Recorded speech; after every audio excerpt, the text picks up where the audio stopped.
নিমন্ত্রণ করে তাকেও সেবা দিচ্ছি, দেই না? কিন্তু গরুর পুরাণ বলছে যে ওই একাদশী আর উত্তরায়ণ সংক্রান্তিতে যারা মৎস্য সেবা করি, শাস্ত্রের কথা আমার মুখের কথা নয়, একটা গো হত্যা করিলে যত পাপ হয় জানেন তো? যদি কেউ গো হত্যা করে, আমাদের সনাতন শাস্ত্র বলছে তাকে মস্তক মুন্ডন করি একজন ভালো রাজপুরোহিত দিয়ে, রাজপুরোহিত বুঝেন তো, যাকে অগ্রদানী বলা হয়, মহাপুরোহিত বলা হয়, তাদের শুদ্ধ নাম হলো রাজ চক্রবর্তী। তাদেরকে দিয়ে যতক্ষণ পর্যন্ত প্রায়শ্চিত্ত করানো হবে না, ততক্ষণ পর্যন্ত তার এই যে গহত্যার পাপ যেটা করেছে সেটা কোনো ক্ষমা হলো না। এবার শাস্ত্র বলছি, যাহারা এমন এমন দিনে আমিষ আহার করে, আমিষ ভক্ষণ করি, একটা গো হত্যা করলে যত পাপ হয় তার চতুর্গুণ পাপ তাহার হয়ে যায়। যারা জানি তারা দেখবেন একাদশী আসলে করি আগেই বাবা তারা সাবধান হয়ে যায়। না না, ওই একাদশীতে আমি অন্তত পক্ষে পঞ্চশস্য আহার করব না, ওটা বর্জিত থেকে একনিষ্ঠ ভাবে ভগবান ভজন করব। উত্তরায়ণ সংক্রান্তি আসলে বলে না না, মাছ তো আমি অনেক খেয়েছি, অনেক খাবার আরো সময় পাবো, কিন্তু আজকের এই দিবসে আমরা যাকে হারিয়েছি অন্তত পক্ষে তাকে উদ্দেশ্য করে আমরা একটু মৌনব্রত করে আমরা সবাই ভগবানের চরণে প্রার্থনা করব, হে ভগবান, ওনার যেভাবে মৃত্যুটা হয়েছে ওভাবে যেন আমার মৃত্যুটাও হয়ে যায়। এটা আমার ভাগ্যে হবে না গো, এটা আমার ভাগ্যে হবে না।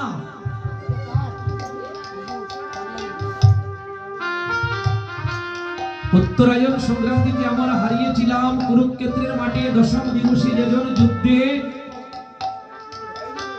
ষড়সজ্জায় সজ্জিত হয়েছিলেন।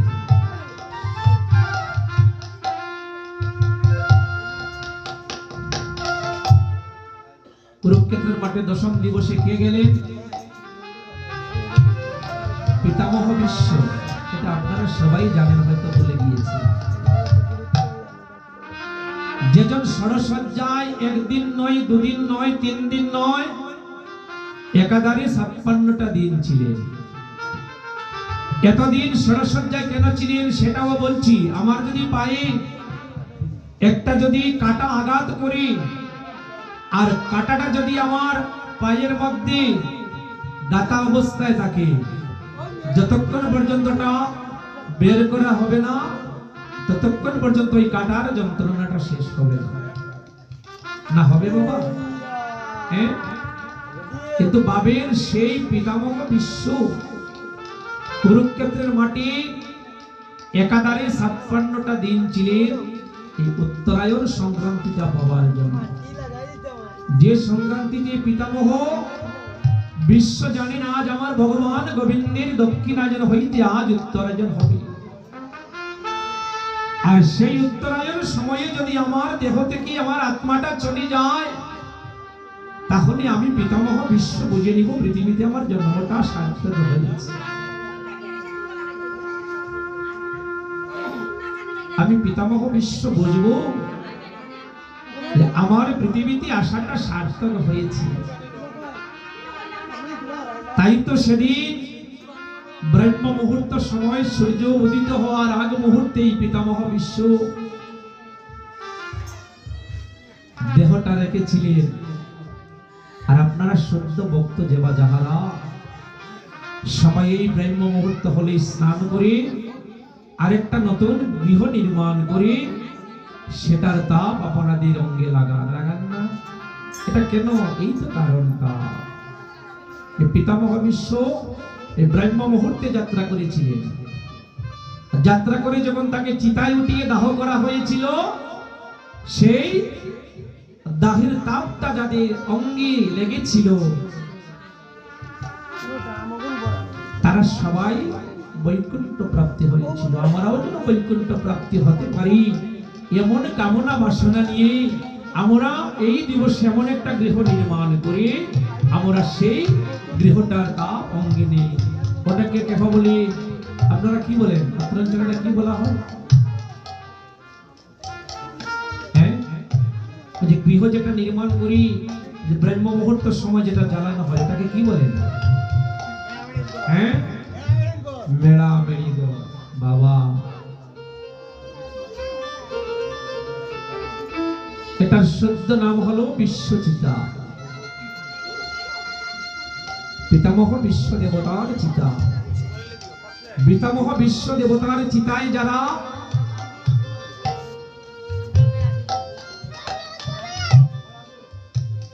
সঙ্গ দিয়েছিলেন তারা সবাই কুরুক্ষেত্রের মাঠ থেকে বৈকুণ্ঠ প্রাপ্তি হয়েছিল। আমরা ভাবি পিতামহ বিশ্বকে তো আমরা সে সময় পেলাম না, এই সময়ে যদি ওনাকে উদ্দেশ্য করি এমন চিতা নির্মাণ করি, সেই চিতার তাপ যদি আমার অঙ্গে লাগাতে পারি, তাহলে আমিও মহাপাপিষ্ট, আমি মৃত্যু চক্রবর্তী না হয় একটু ভগবানের সান্নিধ্য লাভ করে আমিও বৈকুণ্ঠ প্রাপ্তি হয়ে যাব। এমন কামনা নিয়ে পিতামহ বিশ্বকে উদ্দেশ্য করি দাহটা করি, আমরা চিতাটা জ্বালাই।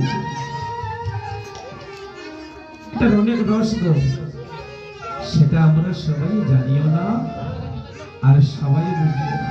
জানি না বুঝি না কেন? যে আমি তো পৃথিবীতে এসে কিছু টাকা পয়সা অর্থ সম্পদ করি, আমি তো বাবা কি বলবো, বড়ার তো আর কোনো শেষ নেই।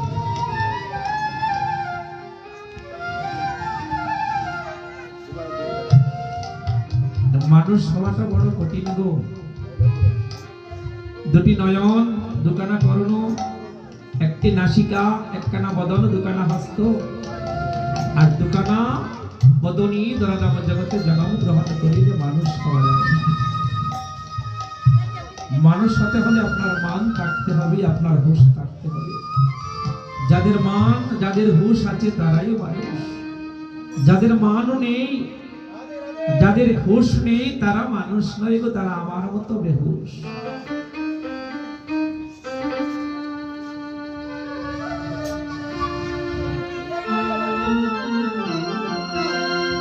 আরে মানুষ মানুষ ত্রিবিধ মানুষ, মানুষ বলিব মানুষ মানুষ ত্রিবিধ মানুষ, আমি মানুষ বলিব মানুষ মানুষ ত্রিবিধ মানুষ, মানুষ বলিব তারে। মানুষ মানুষ ত্রিবিধ মানুষ, মানুষ বলিব কারে।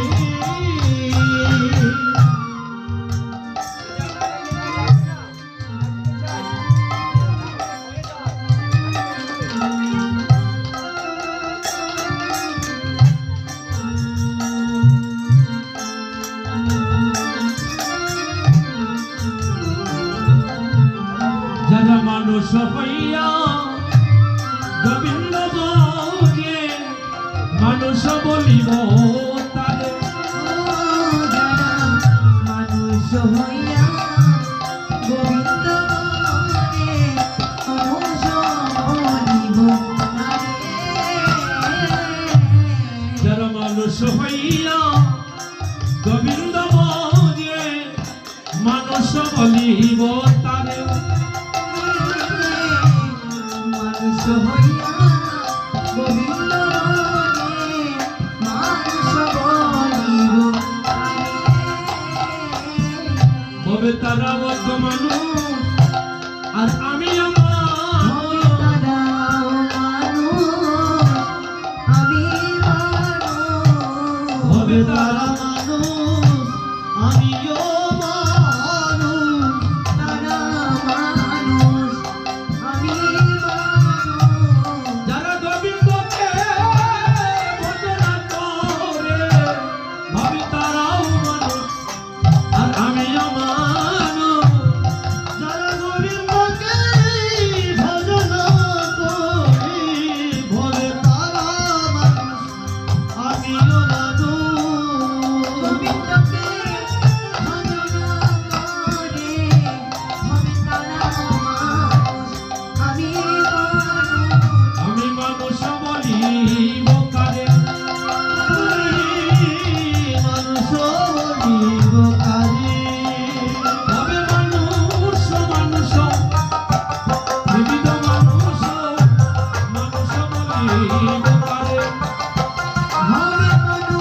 গোবিন্দ মানুষ মানুষ বলিব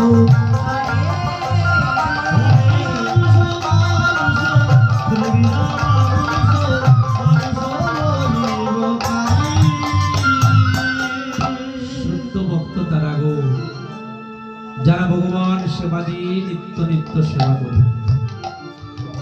ওই আপনাদের এই গ্রামেই দেখা যায় অনেক সত্য ভক্ত আছে। যে গ্রামে এসেছি সে গ্রামের কথাটা বলছি। সকাল হলেই ঠাকুর করি, প্রবেশ করি, আগেই বলছি আমি আমার ভগবান সেবা দেব, তারপরে নিজে সেবা দেব। আছেন না আমার ভক্ত? হ্যাঁ, আগে তার উদর জ্বলে না। যেমন আমার গৃহে যদি একটা শিশু সন্তান থাকে, মা, শিশু সন্তান থাকলে তাকে সেবা না দিয়ে কোনো মা সেবা করে না। ছোট সন্তান গৃহে থাকলে সকাল হলেই যেমন সন্তানের উদর জ্বলে যায়, পূজা লেগে যায়, মা করেন কি আগেই সন্তানের সেবার জন্য মা পাগল হয়ে যায়, অস্থির হয়ে যায়। ঠিক এভাবে সত্য ভক্ত যারা, ভগবান ভজনশীলী যারা, তারা সকাল হলেই আগেই স্নান করে আগেই বলবে আমাকে ঠাকুর করে যেতে হবে। আমার গোপালজি নাকে এতক্ষণ পর্যন্ত বসে আছে ঠাকুর করে, আগে তাকে সেবা দেব। আগে গোপালের সেবা হবে, তারপর আমার সেবা। আর এটা যারা করে তারাই ভগবানের সত্য ভক্ত হয়েছে। এই মা যদি আবার কখনো সন্তান সম্ভব হয়, শাস্ত্র বলছে এই মার সন্তানই একজন সত্য বৈষ্ণব হবে গো। এই মার সন্তানটাই সদ্য একজন বৈষ্ণব হবে। এই যে আমরা বৈষ্ণবগণকে পেয়েছি, ওরা যখন তাদের মার পেটে ছিল, মার উদরে ছিল, তখন তাদের মা একনিষ্ঠ ভাবে ভগবান ভজন করেছে, একনিষ্ঠ ভাবে ভগবানকে সেবা দিয়েছে। সাধবক্ষণ হয়নি মা? সাধবক্ষণ হয় না বাবা? ওটা কখন হয় গো? সন্তান ভূমিষ্ঠ হলেই তো না, না, ওটা যখন মাতৃ উদরে আসে তখন সাধবক্ষণ হয়। কোন মাস? সপ্তম মাস চলাকালীন সময়ে সাধবক্ষণ দুটি মাসই হয়। হয় সন্তান 7 মাসে, না হয় মাতৃ উদরে নবম মাসে। সপ্তম মাসে সাধবক্ষণ হয় যখন অষ্টম দিন সন্তানের পার হয়ে যায় মাতৃ উদরে। অষ্টম দিন পার হওয়ার পরে একজন শুদ্ধ ব্রাহ্মণ দেখে একজন ভালো পণ্ডিত দিয়ে সাধবক্ষণের দিনেই সাধবক্ষণ করানো হয়। কেন সাধবক্ষণ করানো হয় সেটাও বলছি। সাধবক্ষণ করালে ওই মাকে ভালো 2-4-5টি আইটেম আয়োজন করে তাকে সেবা দেওয়া যাবে, যাবে না? হ্যাঁ, এই দিবসী সাধবক্ষণ হলে ভালো 2-4-5 জাত মাছের আয়োজন থাকবে। হ্যাঁ, একটু ভালো মাংসের ব্যবস্থা থাকবে, আত্মীয় স্বজন আসবে, ওই মাকে তারাও সেবা দেবে, মাকে 2-4-5টি শাড়ি দেবে, আর তারা মায়ের জন্য আশীর্বাদ করবে। এই তো সাধবক্ষণ। শাস্ত্র বলছে না, এটা নয়। সাধবক্ষণের শুদ্ধ উদ্দেশ্য হলো ভগবান বিষ্ণুর চরণে তুলসী পত্র দান করে আর 1 বাটি পঞ্চামৃত মাকে সেবা দেওয়া। পঞ্চামৃতটা কি? যেটার মধ্যে শুধু অমৃতটাই পাওয়া যায়, যে অমৃত নিয়ে সত্যযুগে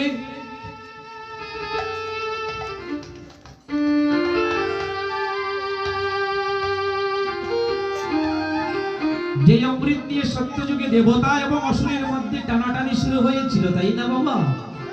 সেই অমৃত তো আমরা পাই না। যে অমৃত সেবা করে অমরত্ব লাভ করেছিলেন অনেকগণ। তাই আমরা মাকে করি কি, সাধবক্ষণ দিবসে একটা পঞ্চামৃতের ব্যবস্থা রাখি, যাতে ওটা মা সেবা করিলে ওই মার সন্তান যেটা গর্ভে আছে সেটা ভূমিষ্ঠ হয়ে একজন শুদ্ধ বৈষ্ণব হবে গো। তাই সাধবক্ষণ ভালো 2-4-5 মাছের জন্য নয়, মাংসের জন্য নয়, পোলাওর জন্য নয়, আর মনটা মিটাইয়ের জন্য নয়। এইবার সন্তান ভূমিষ্ঠ হলে বজনশীল হবে, ওটা কখনো বজন বিহীন হবে না।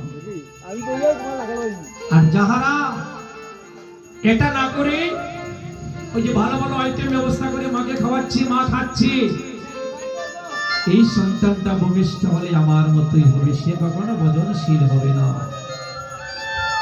সেই হবে বজন বাদী, বজন বিহীন। কয়াদুমা যেদিন বুঝতে পেরেছিলেন উনি সন্তান সম্ভবা হয়েছেন, এই দিবসেই, এই রজনীতেই কয়াদুমা গর্ভে সন্তান রেখে পতিকে প্রণাম করে বলেছিলেন, আর তোমাকে আমার প্রয়োজন নেই। হিরণ্যকশিপু দৈত্য বলছে, কেন আমাকে প্রয়োজন নেই? বলেন, না, আমি যার জন্য তোমার নিকটে এসেছিলাম আমি তা পেয়েছি। হিরণ্যকশিপু বলছে, কি পেয়েছো? বলে, এটা এখন বলা যাবে না, আমি যা পাওয়ার জন্য এসেছিলাম তা পেয়েছি, তুমি ভালো থাকো, আমি চলে যাচ্ছি। হিরণ্যকশিপু মনে মনে ভেবেছিল হয়তো গভীর রজনীতে সে একা যেতে পারবে না, হয়তো রাগ করে বলেছে কথাটা, বাহিরে গিয়ে আবার গৃহে চলে আসবে। কিন্তু কয়াদুমা এই যে রজনীতেই চলে গেলেন, আর হিরণ্যকশিপুর মন্দিরে আসলেন না। হরিবল হরিবল। বাহিরে গিয়ে অজস্র দ্বারায় কাঁদিতে কাঁদিতে ভগবান হরিকে ডেকে ডেকে বলছে, হরি, আমি বড় আশ্রয়হীন হয়েছি, আমাকে একটু আশ্রয়ের ব্যবস্থা দাও। আমি সন্তান সম্ভবা হয়েছি, কিন্তু আজ এই পৃথিবীতে বড় আমি একা হয়েছি গো। আমার এই সন্তানটা যদি সেই মন্দিরে ভূমিষ্ঠ হয়, আমার সন্তানটা তার বাপের মতো অসুর হবে, সে মানুষ হবে না, সে ভক্ত হবে না, সে বৈষ্ণব হবে না। ভগবান হরি নারদকে স্মরণ করিয়ে বলেছিলেন, নারদ তুমি চলে যাও, আমার কয়াদুমা আজ বড় একা হয়েছে, তুমি তাকে তোমার মন্দিরে একটু আশ্রয় দাও। ব্রহ্ম মুহূর্ত সময় দেবর্ষি নারদ বিনয় গান করি ধীরে ধীরে এসে দণ্ডিত হলেন কয়াদুমার সম্মুখে। কয়াদুমা ব্রহ্ম মুহূর্ত সময় দেবর্ষি নারদকে দেখে হুচট খেয়ে পড়ে থাকলেন নারদের চরণে। কয়াদুমা চিনেন না উনি দেবর্ষি নারদ, কিন্তু ভাব অবলম্বন করে বুঝে নিয়েছিলেন তিনি একজন সত্য বৈষ্ণব হবে। চরণ ধরে বলেছিলেন, মুনিবর আমি বড় আশ্রয়বিহীন, আমি আশ্রয় পাই নাই, আমি একটু আশ্রয় চাচ্ছি, যদি দয়া করে আপনি আমাকে একটু আশ্রয় দান করেন আমার বড় ভালো হবে গো। নারদ বলছেন, তোমার বেশভূষণ দেখে বোঝা যাচ্ছে তুমি কোনো গরিব গরিব মাইয়া নও। কয়াদুমা পরিচয় দিলেন, আমি এই গৃহ থেকে এসেছি। এই গৃহ থেকে এসেছো, তুমি কি আমার মন্দিরে গিয়ে পারবে আমার মন্দির পরিমার্জন করতে? কয়াদুমা বলেছিলেন, আমাকে যাহা আপনি বলবেন আমি তাহাই করব, কিন্তু আমি আশ্রয় চাই। নারদ নিয়ে গিয়েছিলেন কয়াদুমাকে উনার মন্দিরে। প্রত্যেকটা দিন কয়াদুমা ব্রহ্ম মুহূর্ত সময় জেগে বাড়িটা ঝাড়ু দিতেন গো। বিরাট বাড়ি ছিল দেবর্ষি নারদী। আর বাড়ি ঝাড়ু দেওয়ার সময়ে ঝাড়ুর অগ্রভাগে যে ধুলিকণা উঠত, সেই ধুলাকণা কয়াদুমার দুটি নাসিকা দিয়ে প্রবেশ করে উদরেই চলে যেত। আর ভক্ত প্রহ্লাদ সেটা বসে বসে সেখানেই রস আস্বাদন করিত। এইভাবে আস্বাদন করিতে করিতে যেদিন দীর্ঘ 5000 বৎসর মাতৃজঠরে পূর্ণ হয়েছিল,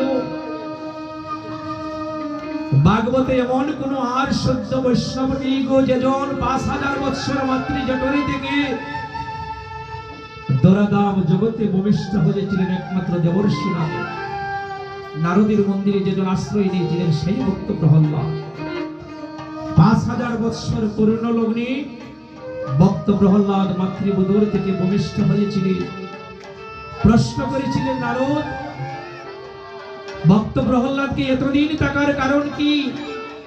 উত্তরে ভক্ত প্রহ্লাদ নারদ মুনিকে বলেছিলেন, প্রভু, আমি মাতৃবুদরে থেকে থেকে যে প্রসাদ রস আস্বাদন করেছি, ভাবিলাম যদি ভূমিষ্ঠ হয়ে যায় সেটা আমার ভাগ্যে আর কখনো হবে না। সেটাই আমার ভাগ্যে আর কখনো হবে না।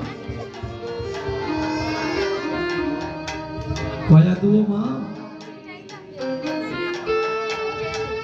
আর আপনারাও মাগো।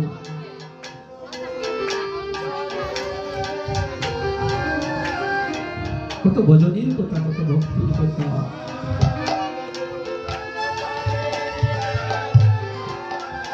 কৃষ্ণ বজিবার তরে সংসারে আসিল, নিচে মায়ায় বদ্ধ হইল বৃক্ষ সমহন।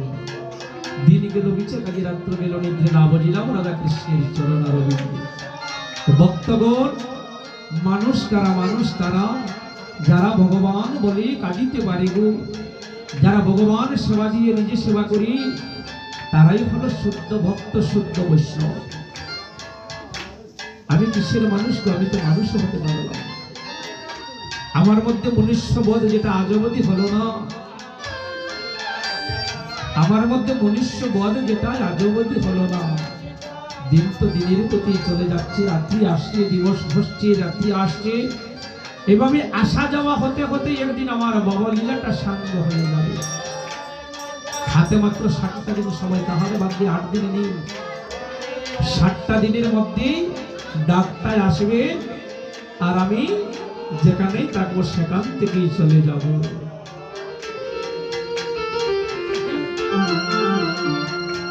মানুষ মানুষ ত্রিবিধ মানুষ, মানুষ বলিব কারে।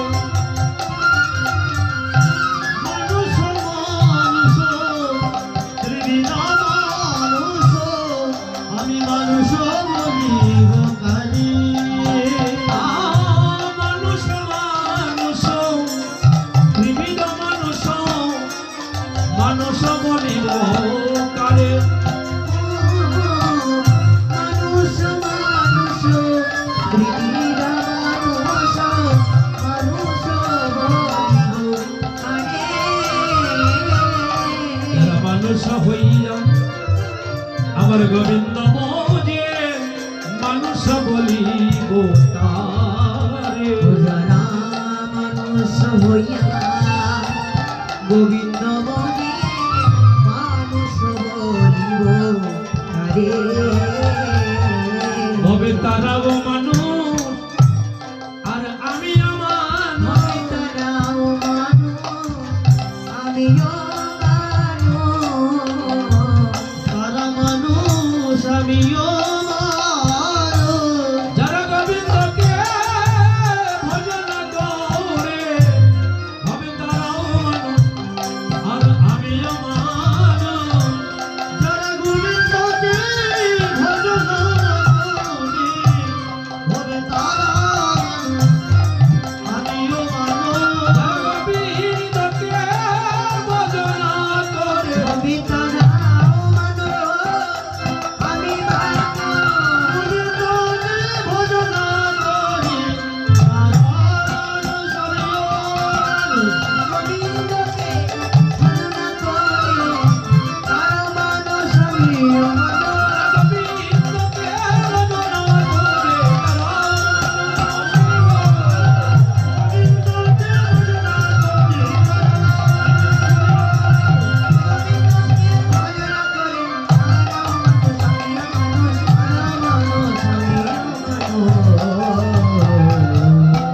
অগকলির গুরু ত্রিবিধ,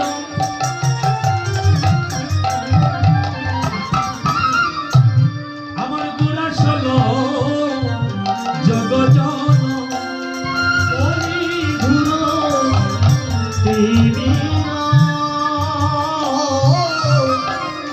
এবার গোরা শোনো জগজন। অগকলির গুরু ত্রিবিধ,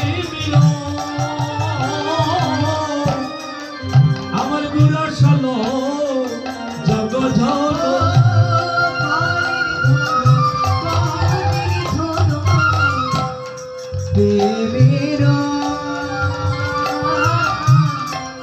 আমার গলা শোনো জগজগ এবার ধর্ম কর্ম সবই গেল দূরে গো, ধর্ম কর্ম সবই গেল দূরে। ধর্ম কর্ম সবই গেল দূরে গো ধর্ম কর্ম সবই গেল দূরে অগ ধর্ম কর্ম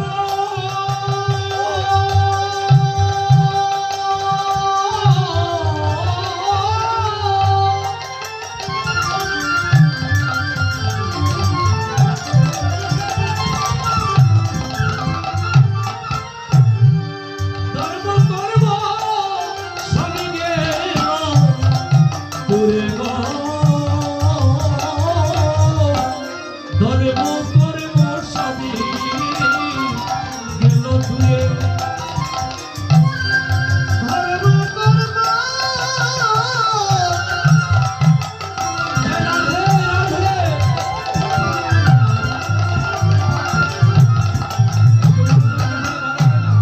ধর্ম কর্ম সবই গেল দূরে গো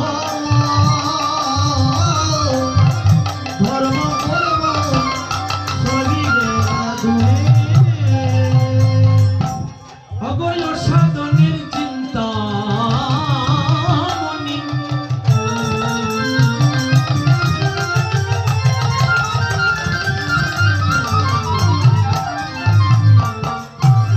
আমার বিধি লীলা ইলয়া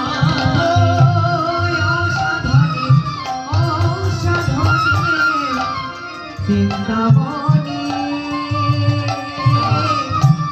ওরে বিধি বিনা অলয়ানি ও সাধনী চিন্তামণি এবার বিধি বিনা অলয়ানি আমার গড় বড় দয়ার সাগর আমার গড় বড়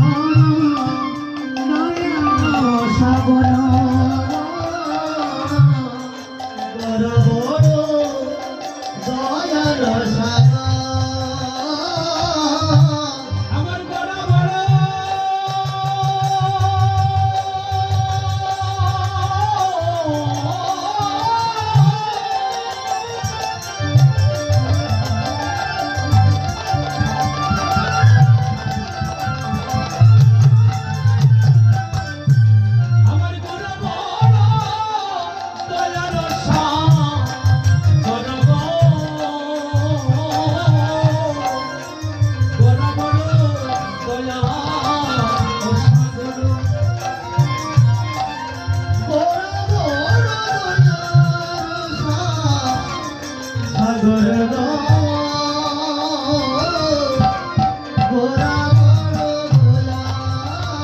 সাগর।